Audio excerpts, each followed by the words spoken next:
अचानक से एक हंगामा मच जाता है जब ये देखने को मिलता है कि सऊदी अरब यमन पर बम बरसाने लगता है और इस बीच पाकिस्तान के हाथ पांव फूलने शुरू होते हैं। पाकिस्तान में आए हुए यूएई के राष्ट्रपति से मिलने के लिए ये भागे भागे पहुंचते हैं। आखिरकार क्या हुआ है, सऊदी अरब ने क्यों बम बरसाना शुरू कर दिया और इसका असर भारत के ऊपर क्या पड़ सकता है। जियोपॉलिटिक्स में बहुत कुछ चल रहा है। हमेशा की तरह वर्ल्ड मिरर के इस एपिसोड में जानने को मिलेगा बहुत कुछ।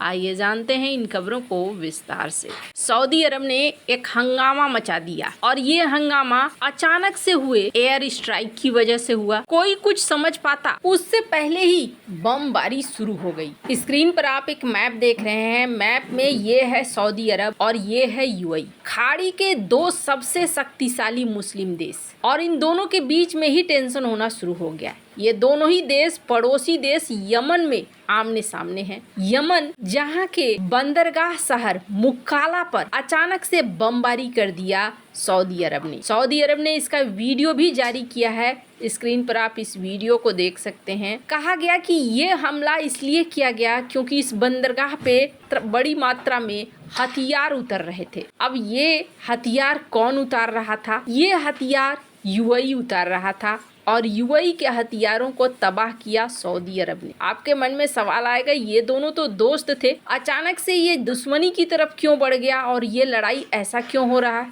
ये लड़ाई ऐसे क्यों हो रही है? एक जहाज पहुंचता है मुक्काला और जैसे ही ये जहाज पहुंचता है वैसे ही अल मुक्काला बंदरगाह पर जहाजों से हथियार और लड़ाकू वाहन उतारे जाते हैं। जैसे ही ये उतरता है वैसे ही ये हमला होता है। वैसे तो आज से कुछ साल पहले साल 2015 में यूएई और सऊदी अरब दोनों एक हो गए थे। एक कहने का अर्थ ये है कि दोनों में दोस्ती हो गई थी और ये दोस्ती किसके खिलाफ हुई थी? ये दोस्ती हुई थी कि यमन के हूती विद्रोहियों को हम पनपने नहीं देंगे और उसे रोकेंगे। लेकिन फिर धीरे धीरे ये देखने को मिलने लगा कि यूएई एक खास ग्रुप को सपोर्ट करने लगा, एसटीसी। अब इस एसटीसी का मकसद क्या था? एसटीसी का मकसद था एक अलग इलाका तोड़कर यमन में बनाना। इसके लिए कहा जाता है कि यूएई ने हथियारों को देने का कार्यक्रम जारी रखा और सऊदी अरब क्या मानना था कि नहीं, यमन का इलाका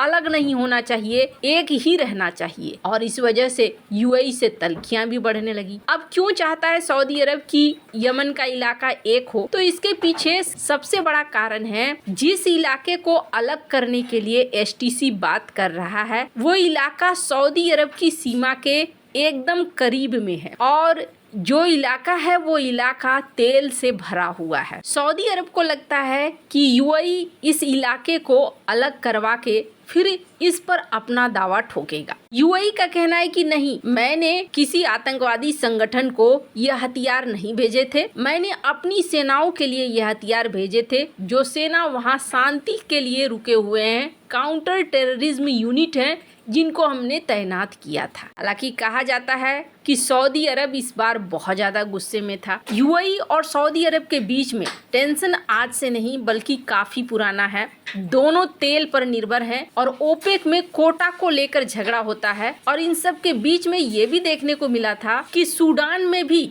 दोनों अलग अलग ग्रुपों को सपोर्ट करते हैं। राजनीतिक तौर पर अगर कहें तो जितने खाड़ी देश हैं और जितने मुस्लिम देश हैं उसमें चाहते हैं, यूएई चाहता है कि मैं मालिक बनकर रहूं, सऊदी अरब चाहता है कि मैं मुखिया बनकर रहूं और ईरान चाहता है कि मैं मुखिया बनकर रहूं। अभी अगर मुस्लिम देशों के मुखिया की बात करें तो कमान सऊदी अरब के पास काफी लंबे समय से है। अब कमान छीनने की कोशिश यूएई, ईरान, तुर्की ये तीनों कर रहे हैं। हालांकि यूएई इसमें बहुत ज्यादा एक्टिव नहीं है, वो कुछ ही हद तक एक्टिव है, पर यहाँ सऊदी अरब ये समझ चुका था कि यमन में अगर ये टुकड़ा अलग होता है तो हमारे लिए समस्या होगी और ऐसे में सऊदी अरब ने यहाँ पर हमला कर दिया। अब इस हमले के बाद सबसे ज्यादा हाथ पांव अगर फूलने शुरू हुए तो ये किसके शुरू हुए? ये पाकिस्तान के शुरू हो गए। हाथ पांव फूलने का एक बड़ा कारण था कारण ये था कि पाकिस्तान ने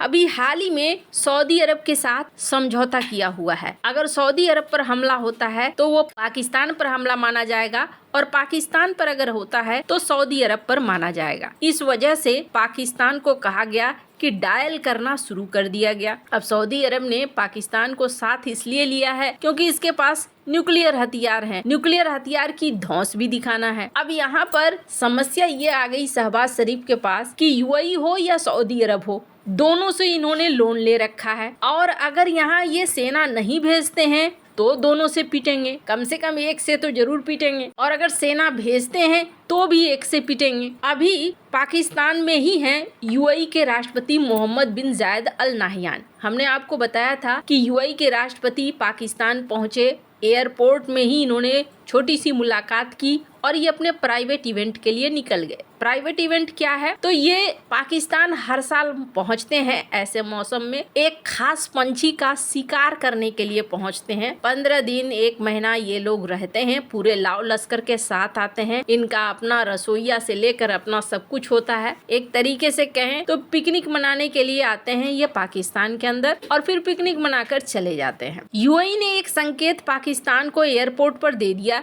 भाई हम यहाँ अपने मतलब से आए हैं, तुम्हारे लिए कुछ लेकर नहीं आए हैं। पर अभी जब ये बॉम्बिंग होना शुरू हो गया तो शरीफ दौड़े दौड़े पहुंचे और यहाँ पर दोनों के बीच में बातचीत हुई। इस बातचीत के बाद देखा जा रहा है, वैसे तो शहबाज शरीफ ने निकलकर यही कहा कि ये हमारी पर्सनल मीटिंग है, ऐसा कुछ भी नहीं है, पर माना जा रहा है कि यहाँ लगता है यूएई के राष्ट्रपति के हाथ पांव पकड़कर किसी तरीके से मनाने की कोशिश हुई कि आप एक काम करो, वहाँ से अपनी सेना को निकाल लो। और ऐसा ही देखने को मिल भी रहा है। यूएई ने आखिरकार मान लिया कि चलो भाई हम अपनी सेना को यहाँ से निकाल लेते हैं, इस टेंशन को दूर करते हैं। लेकिन क्या ये सिर्फ शहबाज शरीफ के कहने पर हुआ? नहीं, ये सिर्फ शहबाज शरीफ के कहने पर हुआ ऐसा नहीं लगता है, क्योंकि स्क्रीन पर एक आर्टिकल देखिए, मार्को रूबियो, इन्होंने भी फोन मिलाना शुरू कर दिया दोनों ही देशों को। अब आगे क्या होगा? आगे इस बॉम्बिंग से एक बड़ा संकेत गया है और वो संकेत क्या है? ईरान पर अगर हमला होता है अमेरिका का तो सऊदी अरब की तरफ से